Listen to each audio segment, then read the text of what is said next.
बिस्मिल्लाहिर्रहमानिर्रहीम, अस्सलाम वालेकुम। अली सलमान GTV के तमाम नाज़रीन को जी स्पोर्ट्स में खुश आमदीद कहता है, जहाँ पीर से लेकर जुमेरात तक रोज़ाना रात 11:05 पर हम इस महफिल को सजाते हैं आपके लिए और बात करते हैं उस दिन खेले जाने वाले मैचेस के बारे में या उस दिन से जुड़ी स्पोर्ट्स की खबरों के बारे में। और जैसा कि आपके इल्म है कि पाकिस्तान क्रिकेट बोर्ड में इस वक्त खबरों का एक भूचाल आया हुआ है और आज जो सबसे बड़ी ब्रेकिंग न्यूज़ रही वो ये रही कि पाकिस्तान के white ball coach Gary Kristen ने अपने ओहदे से इस्तीफ़ा दे दिया। बहुत सारी बातें इस इस्तीफ़े के हवाले से सामने आ रही हैं कि शायद वो सिलेक्शन के हवाले से खुश नहीं थे, शायद वो कुछ प्लेयर्स को ड्रॉप करने के हवाले से खुश नहीं थे और भी बहुत सारी दरूना खाना स्टोरीज हैं कि जो इस रिज़ाइन से जुड़ी हुई हैं। आज की शो में डिस्कस करेंगे पाकिस्तान क्रिकेट के मामलात को, लेकिन सबसे पहले प्राइम का फॉर्मेट आज की टॉप स्टोरीज।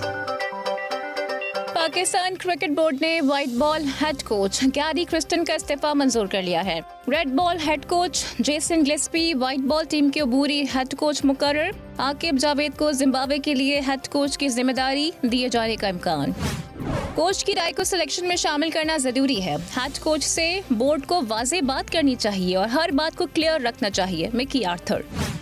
पीसीबी का सिलेक्टर्स को टीम के साथ भेजने का फैसला। पहले मरहले में कौमी टीम के सिलेक्टर असद शफीक ऑस्ट्रेलिया जाएंगे। असद शफीक कप्तान और हेड कोच की मुशावरत के साथ प्लेइंग 11 में भी किरदार अदा करेंगे।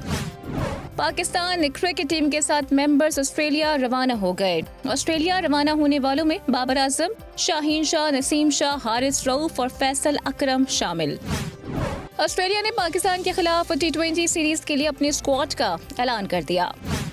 पाकिस्तान की कप्तानी एजाज और चैलेंज है, ये जिम्मेदारी अच्छी तरह निभाऊंगा। चैंपियंस ट्रॉफी और भारत में T20 वर्ल्ड कप मेरा हदफ है। मोहम्मद रिजवान। फ़खर जमान का टीम में ना होना हैरान कुन है। Fakhar Zaman white ball cricket में पाकिस्तान के वाहिद इम्पैक्ट प्लेयर हैं। फ़खर जमान को सेंट्रल कॉन्ट्रैक्ट न देने पर साबिक और मौजूदा क्रिकेटर्स की हैरानगी। कायदे-आज़म ट्रॉफी के पहले राउंड में कराची ब्लूज ने कोयटा को 9 विकेटों से, जबकि इस्लामाबाद ने एबटाबाद को 326 रन से शिकस्त दे दी। खुर्रम मंजूर की 35वीं फर्स्ट क्लास सेंचुरी। अफगानिस्तान ने श्रीलंका ए को शिकस्त देकर पहली बार T20 emerging teams Asia cup का टाइटल अपने नाम कर लिया। और केपी के हुकूमत की आदम दिलचस्पी। सूबाई हुकूमत और महकमा खेल ने मुकम्मल खामोशी इख्तियार कर ली। नेशनल गेम्स के लिए ताहाल ओलंपिक एसोसिएशंस को फंड्स जारी ना हो सके। जी नाज़रीन, ये थी आज की टॉप स्टोरीज़ और टॉप स्टोरीज़ में आपने देखा कि खैबर पख्तूनख्वा में भी एक इवेंट है और उसके हवाले से भी हमने आपको जो है वो अपडेट किया और भी दीगर खेलों के हवाले से हमने आपको अपडेट किया। लेकिन आज जो है लाहौर में किस तरह से दिन गुजरा, क्या मसरूफियात रहीं, क्या अपडेट्स रहीं, इस हवाले से एक रिपोर्ट है, आइए देखते हैं। पाकिस्तान क्रिकेट बोर्ड में तब्दीली की नई लहर। White ball head coach Gary Kristen Mustafi, red ball head coach Jason Gillespie को वाइट बॉल का अबूरी हेड कोच बना दिया गया। हेड कोच के लिए आकिब जावेद का नाम भी सामने आया, लेकिन वीज़ा और दीगर मसाइल की वजह से जेसन गिलेस्पी को अबूरी कोच बना दिया गया। गैरी क्रिस्टन ने कहा कि वो बेख्तियार कोच बनने के लिए तैयार नहीं थे। टीम सिलेक्शन और बाबर आजम को दौरा जिम्बाब्वे में आराम देने पर भी इख्तिलाफ था। White ball head coach Gary Kristen को पाक इंग्लैंड सीरीज और टीम के सेंट्रल कॉन्ट्रैक्ट में सिलेक्टर्स की बेजा मुदाखलत पर भी एतराज़ था। आकिब जावेद और गैरी क्रिस्टन के ताल्लुकात भी इस्तीफे की बड़ी वजह बने। ज़राए के मुताबिक गैरी क्रिस्टन पाकिस्तान में मुस्तकिल क़याम का मुआहिदा भी तब्दील करवाना चाहते थे। गैरी क्रिस्टन ने mental performance coach David red के मुआहिदे की वजाहत भी मांगी थी। आकिब जावेद को दौरा जिम्बाब्वे में वाइट बॉल हेड कोच बनाने का कवी इम्कान है। नाज़रीन, यदि आज आपने देखा कि किस तरह से मसरूफियात रही हैं पाकिस्तान क्रिकेट बोर्ड के हेडक्वार्टर लाहौर में और इन तमाम स्टोरीज़ के हवाले से गुफ्तगू करने के लिए मेरे साथ एक ऐसी ज़बरदस्त शख्सियत मौजूद है कि जिनका स्पोर्ट्स जर्नलिज़म के हवाले से एक उनकी जो हैसियत है वो एक उस्ताद का जो अतलीक़ की सी उनकी हैसियत है और साथ साथ ये जो भी आपने हेड कोच के हवाले से जो आपने खबर देखी ये भी ब्रेकिंग न्यूज़ इन्होंने ही दी थी। मेरे साथ मौजूद हैं senior and season sports journalist और हम सब के लिए इंतहाई मोतबर नाम कि जिनको देखे बहुत सारे जूनियर्स ने स्पोर्ट्स जर्नलिज्म के कैरियर का आगाज़ किया। अब्दुल माजिद भट्टी साहब हमारे साथ मौजूद हैं, शो में खुशामदीद कहते हैं। अस्सलाम वालेकुम भट्टी साहब। जी वालेकुम अस्सलाम, बहुत शुक्रिया अली सलमान साहब आपका। Sir thank you so much once again for joining us. और माजिद भट्टी साहब जब मैंने जी स्पोर्ट्स से शुरू किया तो मेरे शो के पहले गेस्ट भी माजिद भट्टी साहब ही थे और जब भट्टी साहब आते हैं तो मुझे अपने उस पहले शो की याद भी आ जाती है। लेकिन भट्टी साहब, ये जो इनसाइड स्टोरी आपने ब्रेक की थी कि आकिब जावेद का नाम हेड कोच के तौर पर आ रहा है और गैरी क्रिस्टन जो है वो शायद मुस्ताफ़ी हो जाएं, ये किस तरह से आप तक ये इत्तलात पहुँची और किस तरह से आपने इस चीज़ को एनालाइज किया? देखिए अली, मेमोरी तो आज मैच्योर हुई और अब तस्दीक हुई कि उन्होंने इस्तीफा दे दिया। और जैसन गिलेस्पी जो 4-5 दिन पहले दिल्ली टेस्ट के दौरान शिकवा कर रहे थे कि मुझसे सिलेक्शन के इख्तियार दे लिए, उन्होंने न सिर्फ टेस्ट मैच तो अभी पाकिस्तान के हेड कोच हैं, वो व्हाइट बॉल के भी फिलहाल कोच बन गए।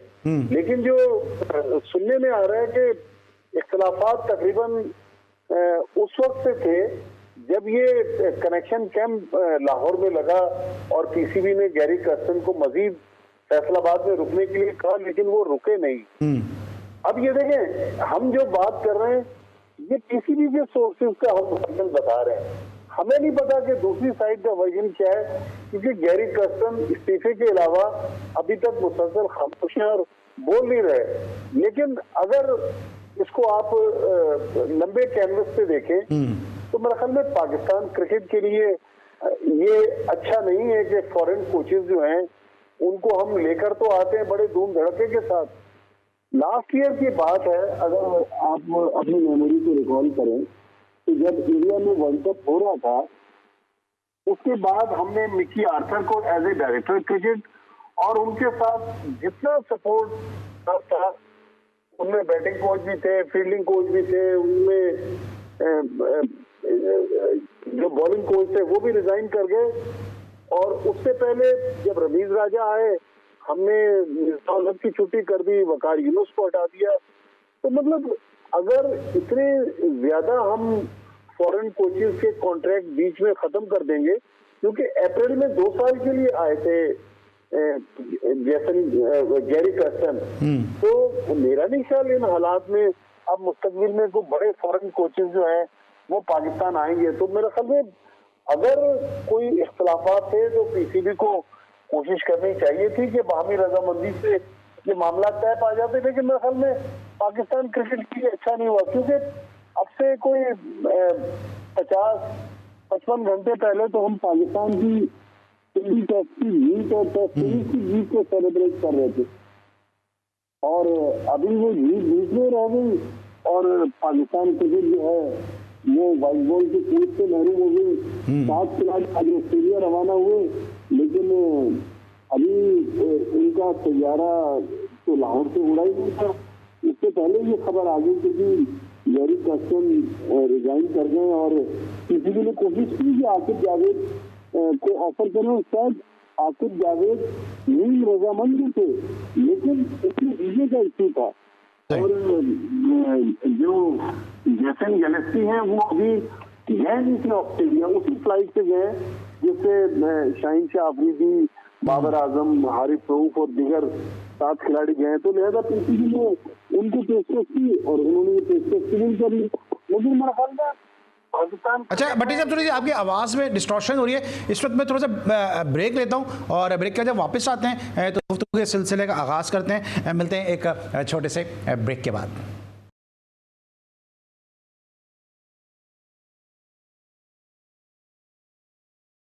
Welcome back after the break. और ब्रेक पर जाने से पहले माजिद भट्टी साहब कह रहे थे कि अब कोई भी फॉरेन कोच जो है वो पाकिस्तान आने में इंटरेस्ट नहीं रखेगा और बड़े नाम शायद पाकिस्तान आने से जो है वो कतराएंगे। मिकी आर्थर ने इस तमाम इंसिडेंट के हवाले से सोशल मीडिया का इस्तेमाल किया।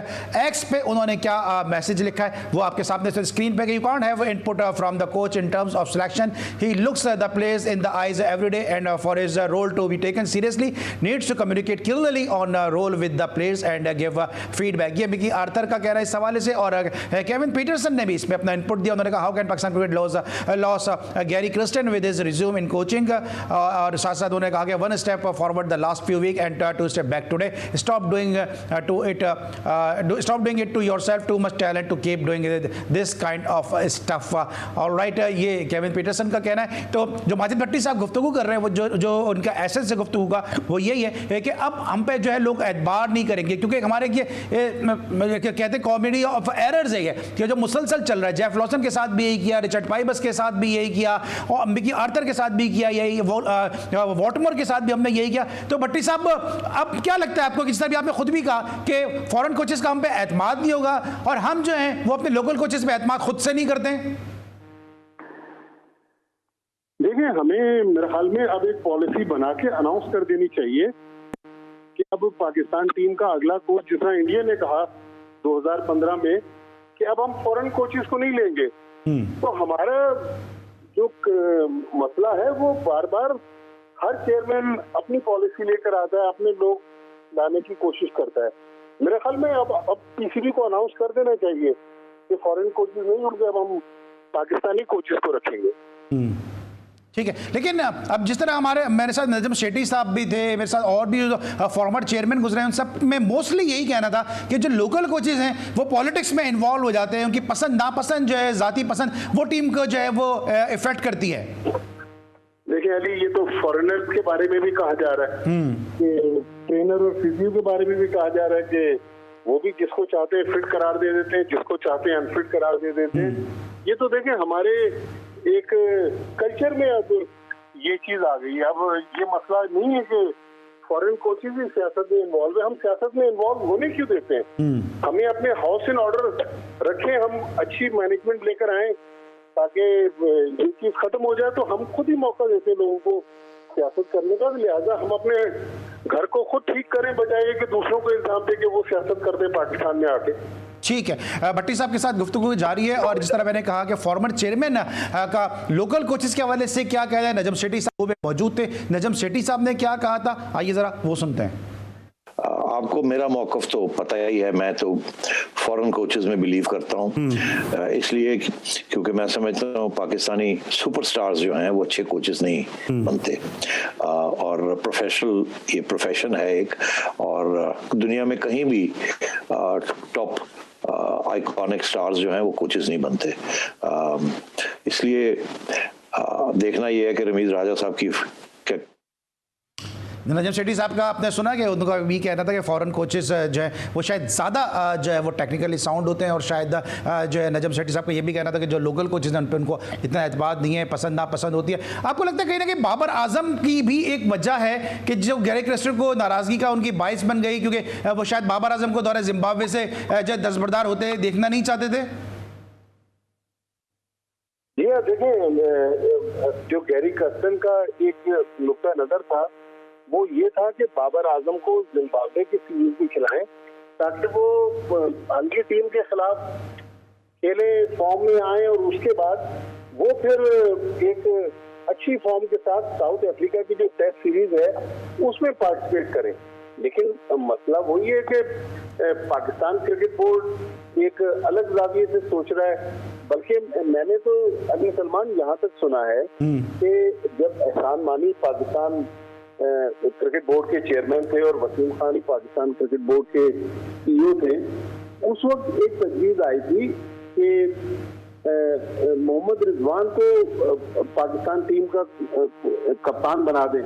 उस वक्त बाबर आजम उनकी मुखालफत कर रहे थे। तो ये सियासत तो हमारे कल्चर में शामिल है ना। हम पाकिस्तान क्रिकेट बोर्ड अगर अपने गवर्नेंस को ठीक कर लें तो फिर ये सारी चीजें ना हो, लेकिन क्रिकेट बोर्ड खुद ही इन चीजों को हवा देता है जिसकी वजह से मामला खराब होते हैं। मेरे ख्याल में बजाय ये कि हम ये कहें कि फला सियासत कर रहा है या फला सियासत करेगा, हम उसको सियासत करने का मौका ना दें तो ये बात आगे जाएगी नहीं। सही। तो क्या वजह आप समझते हैं कि इतना ज़्यादा एम्पावरमेंट किया गया सिलेक्शन कमेटी को, आकिब जावेद को, के कप्तान और कोच का जो रोल है वो फाइनल सिलेक्शन के हवाले से जो है वो महदूद कर दिया गया? देखें, ये डिसीजन भी बैकफायर कर जाता अगर खुदा न खास्ता पाकिस्तान ये टेस्ट सीरीज न जीता।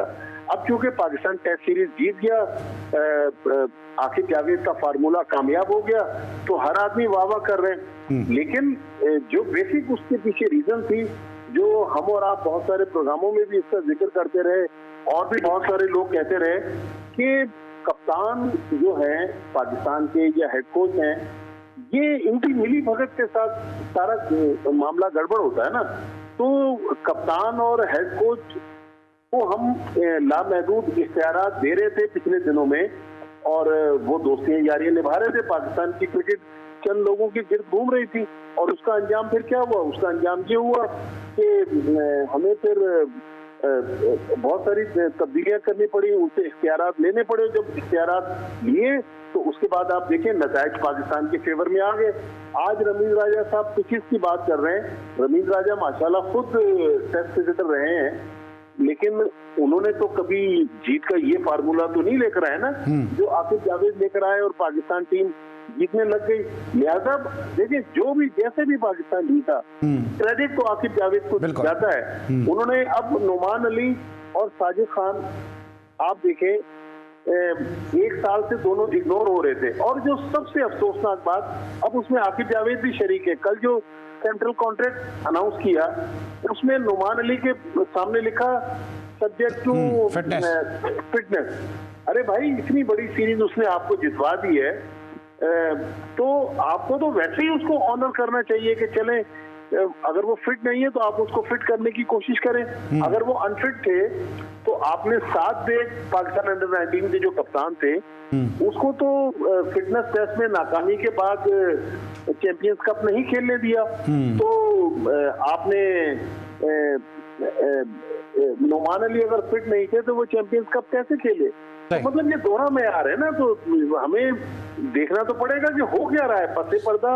एक तो वो कहानी होती है जो मैं और आप मीडिया पे बता रहे होते हैं, हमारे क्रिकेट में जो पसे पर्दा कहानियां चल रही हैं, देखिए वो आम लोगों को अली सलमान नहीं पता होता। पाकिस्तान क्रिकेट एक बहुत मुश्किल टाइम से गुजर रही है। मैं और आप, हम क्रिकेट बोर्ड के मुलाजिम नहीं है ना, हम अपने आप को स्टेक होल्डर कह सकते हैं, लेकिन बहरहाल इस क्रिकेट का किसी न किसी तरीके से हमारी और आपकी जो मुलाजमत है उससे वास्ता तो है। लिहाजा मैं तो कम से कम ये चाहता हूँ कि आज पाकिस्तान की क्रिकेट खड़ी हो, क्योंकि अगर कल पाकिस्तान की क्रिकेट हॉकी स्क्वॉश की तरह डूब गई तो फिर हमें और आपको भी कौन पूछेगा? ना आप घंटे का शो कर सकेंगे, ना आप हम आपके शोज में मेहमान आ सकेंगे। लिहाजा मेरी तो ख्वाहिश है कि पाकिस्तान क्रिकेट बेहतर हो जाए, और वो लोग जिन्होंने पाकिस्तान क्रिकेट को माजी में नुकसान पहुंचाया या आज नुकसान पहुंचा रहे हैं, उन लोगों को एक्सपोज करने की जरूरत है। ठीक है, इस वक्त हमारे साथ मौजूद है पाकिस्तान के senior sports journalist Abdul Majid Bhatti sahab, जिनसे बहुत सारी इनसाइड स्टोरीज आज के शो में हम हासिल कर रहे हैं। इस साथ मिलेंगे ब्रेक, और जब ब्रेक के बाद वापस आते हैं तो जरा फखर जमान के हवाले से बात करेंगे। मिलते हैं छोटे से ब्रेक के बाद।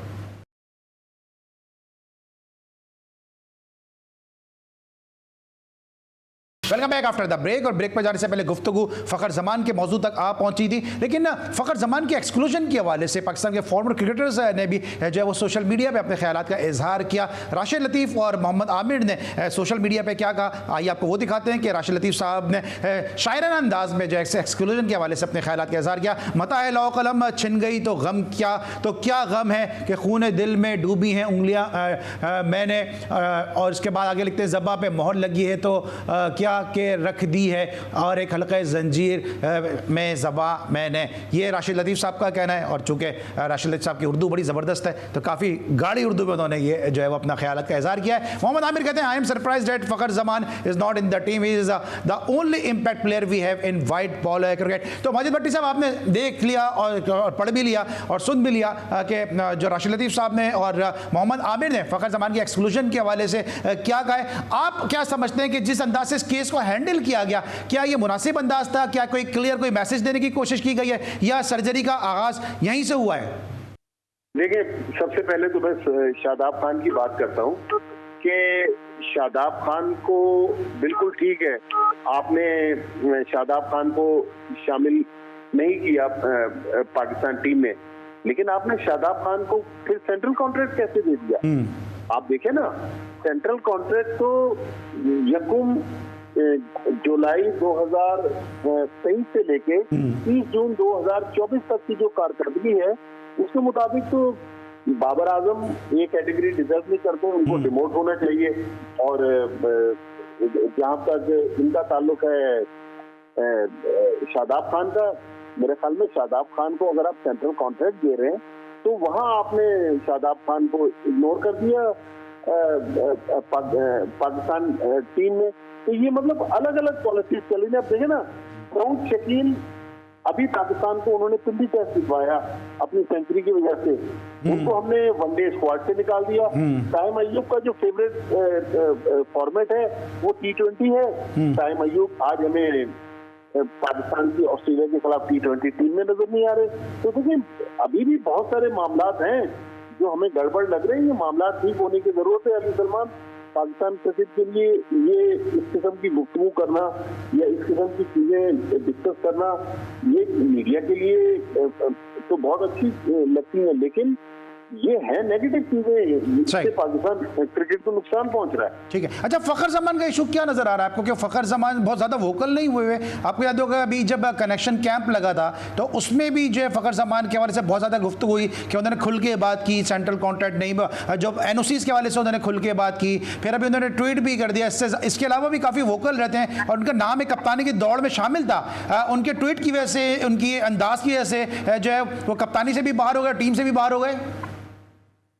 देखिए, कल चेयरमैन साहब अपनी प्रेस कॉन्फ्रेंस में जिक्र कर रहे थे फखर जमान का। मेरा तो मोहसिन नकवी साहब से इंतहाई आजिज़ी के साथ ये सवाल है कि साहब, अगर वाकई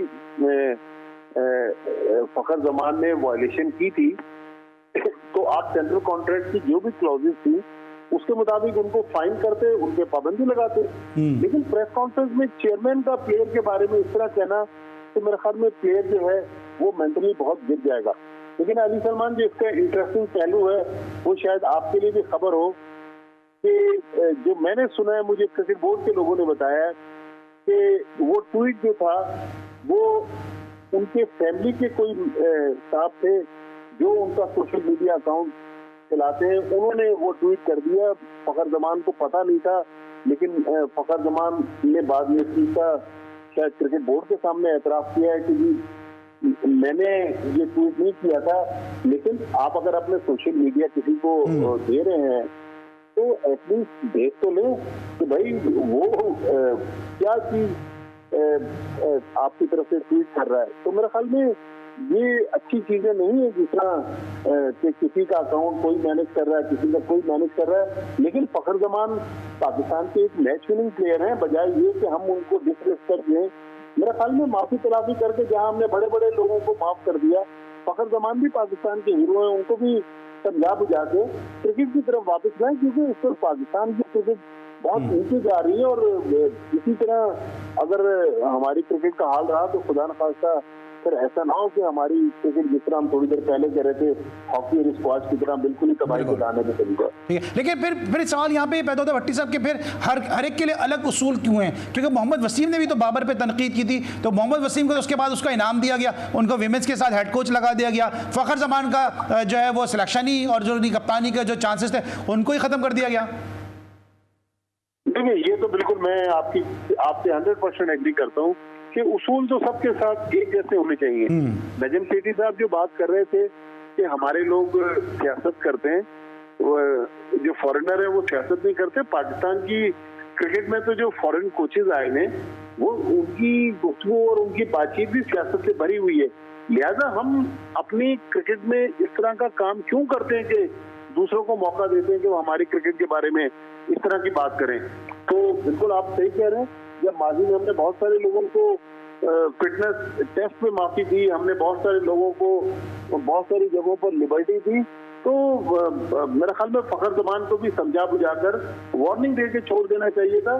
क्योंकि इस वक्त पाकिस्तान क्रिकेट को फखर जमान की जरूरत है, क्योंकि हम मुतहम्मिल नहीं हो सकते कि मैच विनर्स जो हैं वो बाहर बैठे और लड़ाई झगड़े में पीसीबी से उलझते रहे। ठीक है। अच्छा सर, आपको रमीज राजा साहब का इशू क्या नजर आ रहा है? एज ए प्लेयर तो यकीनी तौर पे तो कोई दो राय है नहीं कि वो पाकिस्तान के फॉर्मर कैप्टन है, वर्ल्ड कप की फातिह टीम के रुकन है, लेकिन आपको लगता है रमीज राजा साहब किसी क्या मिशन पर हैं? किस मकसद के तहत वो इस किस्म की बेमायनी गुफ्तगू करते हैं? क्योंकि पाकिस्तान के इंतहाई तालीम याफ्ता क्रिकेटर्स में शुमार होते हैं वो, कि बाबर आजम को इतना ज़्यादा उन्होंने स्ट्रेंथन कर दिया, इतना ज़्यादा एम्पावर कर दिया कि पाकिस्तान की क्रिकेट पीछे रह गई, बाबर आजम आगे बढ़ गए। अब बाबर आजम पे बुरा वक्त आया तो कहते हैं कि पिचेस बनाने के जिम्मेदार बाबर आजम थे, और अभी जो उन्होंने शान मसूद के साथ किया है, मैं और आप दोनों ही मीडिया से वाबस्ता हैं, कुछ सेल्फ सेंसर भी कोई चीज़ें होती हैं जब आप इतने बड़े मंच पे, इतने बड़े प्लेटफॉर्म पर होते हैं, तो बहुत सारी चीज़ें जो आपके दिल में होती हैं वो आप पर्सनली इस तरह कर भी नहीं सकते। तो रमीज राजा साहब का आपको क्या इशू नजर आ रहा है?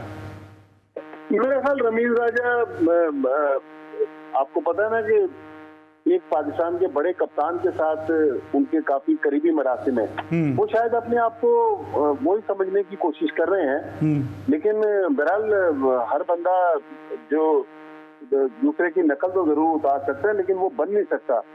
शान मसूद को तो मैं कह रहा हूँ कि वो बहुत बड़े बाप के बेटे हैं, बड़े खानदान से उनका ताल्लुक है, और वो खामोशी से उस इंटरव्यू में बैठे रहे।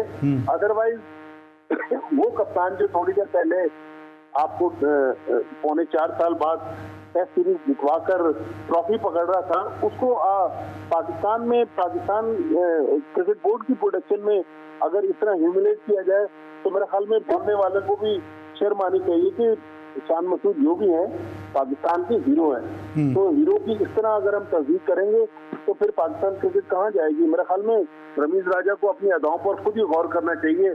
हम बोलेंगे तो शायद वो नाराज हो जाएंगे, मुझसे तो वो पहले भी बगैर किसी वजह के नाराज थे। तो मेरे ख्याल में उनको अपनी अदाओं पर खुद ही गौर करना चाहिए कि क्या आप जो गुफ्तगू कर रहे हैं, अगर आप पे टेस्ट सीरीज जीतने के बाद भी कोई सवाल करता है तो आप इस तरह उसको इज्जत और मोहब्बत के साथ जवाब देते। मेरे ख्याल में शान मसूद ने बड़ेपन का मुजाहरा किया, लेकिन पाकिस्तान क्रिकेट बोर्ड को भी सोचना पड़ेगा कि आप ऐसे लोगों को प्रमोट कर रहे हैं कमेंट्री में जो पाकिस्तान क्रिकेट की खुद ही इज्जत को तार तार कर रहे हैं। लिहाजा हमारे पास बजाय ये कि हम बड़े नामों पे जाएं, उन नामों पे हमें जाना चाहिए जो पाकिस्तान क्रिकेट को रिस्पेक्ट देते हैं। रमीज राजा ने जो कुछ किया उसकी जितनी भी मजम्मत की जाए वो कम है। ठीक है, बिल्कुल। और जैसा भट्टी साहब कहेंगे, हम कुछ कहेंगे तो रमीज राजा साहब को शिकायत होगी, लेकिन आपसे बिल्कुल शिकायत नहीं होगी क्योंकि मैं प्रेस कॉन्फ्रेंस में था जहां पे उन्होंने आपका नाम लेके कहा था कि भाई भट्टी साहब को खुश रखना है अगर क्रिकेट बोर्ड में रहना है। लेकिन उसके बाद जब वो हटे तो उन्होंने, हालांकि मैंने कभी उनके बारे में कोई ऐसी बात नहीं की, उन्होंने वहां मेरा जिक्र किया कि जी ये बैठे हुए एजेंडे के तहत मेरे बारे में बात करते हैं। हालांकि मेरे पास तो कहने के लिए बहुत कुछ है, लेकिन मैंने कभी नहीं कहा क्योंकि मेरी रमीज राजा की 1984 की सलाम दुआ है। जब उनका क्रिकेट कैरियर स्टार्ट हुआ था, हम भी इस जर्नलिज्म के कैरियर में, हमारा भी नया नया टाइम था, हम भी चाहते थे कि प्लेयर्स के साथ सलाम दुआ हो, हमें भी खबरें मिले। लेकिन बहरहाल रमीज राजा वक्त के साथ साथ चेंज हुए। अब तो हमारे बहुत सारे सहाफी दोस्त कहते हैं कि वो बराबर से गुजर जाते हैं, पहचानते भी नहीं है। मेरी तो उनसे लास्ट ईयर आखिरी बार बेंगलोर में मुलाकात हुई थी जब पाकिस्तान और न्यूजीलैंड का वर्ल्ड कप में मैच चल रहा था। तो उन्होंने कहा था कि यार किस दिन इकट्ठे बैठेंगे फिर बात करेंगे। लिहाजा मेरे ख्याल में ये जो रमीज राजा ने शान मसूद वाली हरकत की है, ये किसी भी तरह as a Pakistan cricket board को इसको इग्नोर नहीं करना चाहिए। ऐसे लोगों को फिर पाकिस्तान क्रिकेट से दूर ही रखना चाहिए। वो आदमी जिसने पाकिस्तान के लिए इतने अरसे एज ए क्रिकेटर सर्व किया, एज ए एडमिनिस्ट्रेटर वो CEO रहे, चेयरमैन रहे, आज वो खुद ही पाकिस्तान क्रिकेट का मजाक उड़ा रहे हैं। देखें, रमीज राजा के दौर में मुझे आज भी याद है पाकिस्तान श्रीलंका की उस टीम के खिलाफ, जब श्रीलंका को कोई नहीं जानता था, पाकिस्तान की टीम टेस्ट सीरीज हार गई थी होम ग्राउंड पर, तो रमीज राजा उसके कप्तान थे, गालिबन 94 की बात है। तो रमीज राजा दूसरे कप्तान के ह्यूमिलेट करके वक्ती तौर पर तो हो सकता है कि उनको सोशल मीडिया पर माइलेज मिले, लेकिन जो उन्होंने किया वो अच्छा नहीं किया। वो भी पाकिस्तान क्रिकेट से जुड़े हुए हैं, लिहाजा उनको भी चाहिए कि अगर बाबर आजम गलत कर रहे हैं तो उनको गलत बोलने की जरूरत है। अगर शान मसूद अच्छा कर रहे हैं तो शान मसूद की तारीफ बनती है, ये नहीं कि उनको ह्यूमिलेट करके आपको क्या हासिल हो जाएगा। तो बहरहाल क्रिकेटर अली सलमान पाकिस्तान क्रिकेट में अपने आप को अतरे कुल समझते हैं, लेकिन क्रिकेटर्स को भी अपनी अदाओं पर भी गौर करना चाहिए और देखना भी चाहिए कि हम कर क्या रहे हैं। क्या जो हम कर रहे हैं, हम तो रोल मॉडल हैं, हमारी इस गुफ्तगू से हमारा नौजवान क्या सीखेगा। बिल्कुल ठीक है सर, मेरे पास 20 सेकंड में 2 बड़े इंपॉर्टेंट सवाल हैं। कहीं आपको लगता है कि रमीज राजा साहब जो है वो कुछ ह्यूमर पैदा करने की कोशिश करते हैं? कहीं वो कहते हैं बाबर आजम इतना अच्छा खेल रहा है, मैं से शादी कर लूँ, कहीं वो किसी गैर मुल्की ज़बान में पूछते नजर आते हैं, ऑन एयर पूछते नजर आते हैं कि इस ज़बान में क्रिकेट को क्या कहते हैं, तो अपने तौर पर वो कॉमेडी कुछ करने की कोशिश करते हैं और कभी कभी बिलो द बेल्ट बात कर जाते हैं? मेरे ख्याल में शायद ये उम्र का तकाजा है या फिर सोशल मीडिया की चकाचौंध है कि आप अपने रेटिंग की वजह से इस किस्म की गुफ्तगू करते हैं, लेकिन हमारे कल्चर में कम से कम ये चीजें मायूब हैं, ये चीजें काबिल कबूल नहीं है। बिल्कुल सही है सर। लास्ट मेरा क्वेश्चन है, चैंपियंस ट्रॉफी का क्या आपको नजर आ रहा है? कहा जा रहा है कि इंडिया की टीम आएगी, मैच खेलेगी, चली जाएगी, और इंग्लैंड ने भी कहा है कि इंडिया नहीं होगा तो भाई चैंपियंस ट्रॉफी का पाकिस्तान में इनेकाद होना वो मजा नहीं देगा, वो लुत्फ नहीं आएगा। देखें, जो ताज़ा तरीन अपडेट पता चली है वो यही है कि चैंपियंस ट्रॉफी पाकिस्तान में होगी। इंडिया भी खेलेगा, लेकिन इंडिया शायद रात पाकिस्तान में ना इंडियन टीम गुजारे, वो मैच खेलने आए और मैच खेल के रात को दिल्ली, चंडीगढ़, मोहाली, अमृतसर जो उनके लिए बेहतर जगह होगी वहां रहेंगे जाके। लेकिन चैंपियंस ट्रॉफी पाकिस्तान में होगी और भारत भी पाकिस्तान आकर अपने मैचेस खेलेगा।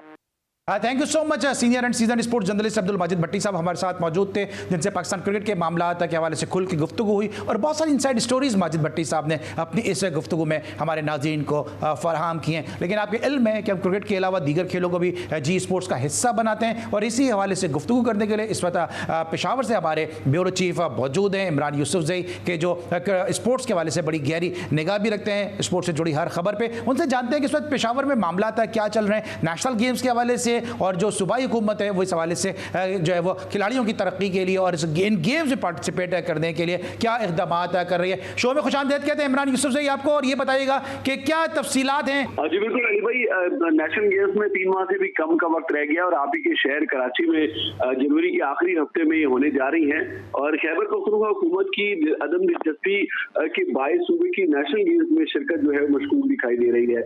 सूबाई हुकूमत और महकमा खेल ने मुकम्मल तौर पर खामोशी इख्तियार कर रखी है, और नेशनल गेम्स के लिए ताहार ओलंपिक एसोसिएशन को ना तो कोई फंड जारी किए जा सके और ना ही किसी एसोसिएशन ने अब तक कोई तरबियती कैंप लगाया है। इस हवाले से आज ओलंपिक एसोसिएशन के सदर सैयद आकिल शाह के ज़ेर सदारत एक इजलास भी हुआ है, और इस इजलास में बाकायदा तौर पर यह फैसला किया गया कि अगर फंड्स की जल्द फराहमी यकीनी ना बनाई गई तो खिलाड़ियों और एसोसिएशन का जो है वो एहतजाज किया जाएगा। ये जितने भी खिलाड़ी हैं और एसोसिएशन है ये सड़कों पर निकलेंगी।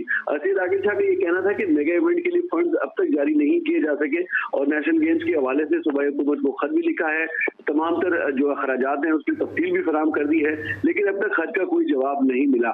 सैयद आकिल शाह साहब का यह भी कहना था कि कायद-ए-आज़म गेम्स में शिरकत के हवाले से भी अभी तक कुछ बताया नहीं गया। दीगर सूबाई हुकूमतें जो है वो फंड जारी कर चुकी हैं, खिलाड़ियों के लिए कैंप भी लगे हैं कि यूथ स्पोर्ट्स कॉम्प्लेक्स का जो एथलेटिक्स ट्रैक है वो पिछले 2 साल से ज़ेर तामीर है। इसके अलावा मुख्तलिफ दीगर जो खेले हैं उनकी जो सहूलियात है उनके मैदान भी जो है वो खराब हो रहे हैं। अच्छा ये बताइए वजह क्या समझ में आती है, क्योंकि खैबर पख्तूनख्वा हॉकी लीग हुई और बड़ा ज़बरदस्त हमने देखा वहाँ पे जो पेशावर का स्पोर्ट्स कॉम्प्लेक्स है वो बड़ा ज़बरदस्त है, बड़ी स्टेट ऑफ द आर्ट वहाँ पे फैसिलिटीज़ हैं, तो अचानक से जो है वो अदम तवज्जो क्यों हुई है गवर्नमेंट की खेलों के हवाले से? देखिए अली भाई, इसमें 2 चीजें बड़ी अहम है। एक तो ये है कि चूंकि जो खैबर पख्तूनख्वा ओलंपिक एसोसिएशन है उसके सरबराह जो है जो सूबाई सदर हैं सैयद आकिल शाह साहब, वो चूंकि अवामी नेशनल पार्टी से ताल्लुक रखते हैं, यहाँ सूबाई हुकूमत जो है वो तरीके इंसाफ की है, शायद इस वजह से भी इनकी आपस में जो है वो थोड़ी सी अंडरस्टैंडिंग नहीं बन सकी है। लेकिन ये सूरत हाल ऐसी है कि नेशनल गेम्स में तो हर सुबह शिरकत करता है। फिर मैं ये बताने जा रहा था कि खैबर पख्तूनख्वा की नेशनल गेम्स और जो बैनुल सूबाई गेम्स होती है उसमें बड़ी अच्छी परफॉर्मेंस रहती है। हमने बैडमिंटन में गोल्ड उठाए हैं, हमने जूडो में गोल्ड उठाए हैं, कराटे में हमने गोल्ड जीते हैं, स्विमिंग में हमारी बड़ी अच्छी पोजीशन रहती है। तो हमेशा खैबर पख्तूनख्वा जो सूबों की गेम्स है उसमें अच्छी पोजीशन पर रहता है। लेकिन जाहिर सी बात है जब कैंप नहीं लगेंगे, जब सहूलियात नहीं मिलेंगी, जब एसोसिएशन के पास फंड नहीं होंगे, पिछले 3 साल से जो एसोसिएशन है उनको सालाना ग्रांट्स नहीं मिली हैं, तो जाहिर सी बात है उनके लिए फिर नया टैलेंट तलाश करना या खिलाड़ियों के लिए तरबियती कैंप लगाना काफी ज्यादा मुश्किल हो जाता है। अच्छा, आखिरी मेरा सवाल है इमरान कि अभी साजिद खान ने बड़ी ज़बरदस्त परफॉर्मेंस दी है और आउट ऑफ द वे जाके उनका सिलेक्शन हुआ है, दूर दूर तक वो कंसीडर नहीं किए जा रहे थे, लेकिन उसके बावजूद जिस तरह वो खेले, फिर उनको चोट भी लगी, ब्लीडिंग भी उनको हुई, लेकिन उसके बावजूद भी वो डटे रहे। साजिद खान से कोई आपकी मुलाकात हुई है इस जज्बे के बारे में और इस परफॉर्मेंस के हवाले से? जी बिल्कुल अली भाई, साजिद से मेरी फोन पर बात हुई है, और साजिद के भाई से जो अमजद खान है उनके कोच भी हैं और उनके भाई भी हैं, वो उनसे भी मेरी कल मुलाकात हुई, बात हुई, काफी देर उनके साथ गपशप हुई। उन्होंने मुझे बताया कि जो साजिद खान है उनसे जब बात हुई तो इस हवाले से बहुत ज्यादा खुश थे, बहुत ज्यादा एक्साइटेड थे। उनके कुछ दोस्तों से भी मुलाकात हुई, उनसे भी बात हुई, उनका सबका ये कहना था कि साजिद खान को हमेशा से इस बात का यकीन था कि वो एक न एक दिन जरूर पाकिस्तान कलर खेलेंगे और पाकिस्तान में उनको मौका मिलेगा। और यकीनन इससे पहले भी उनको जो मौके मिले, उन्होंने ऑस्ट्रेलिया में बड़ी अच्छा परफॉर्म किया, उन्होंने बांग्लादेश में बड़ा अच्छा परफॉर्म किया था, फिर अब जो मौका मिला है इंग्लैंड में इसके तो उन्होंने मतलब लाजवाब परफॉर्मेंस, बिल्कुल जबरदस्त परफॉर्मेंस दी है साजिद खान ने। Thank you so much.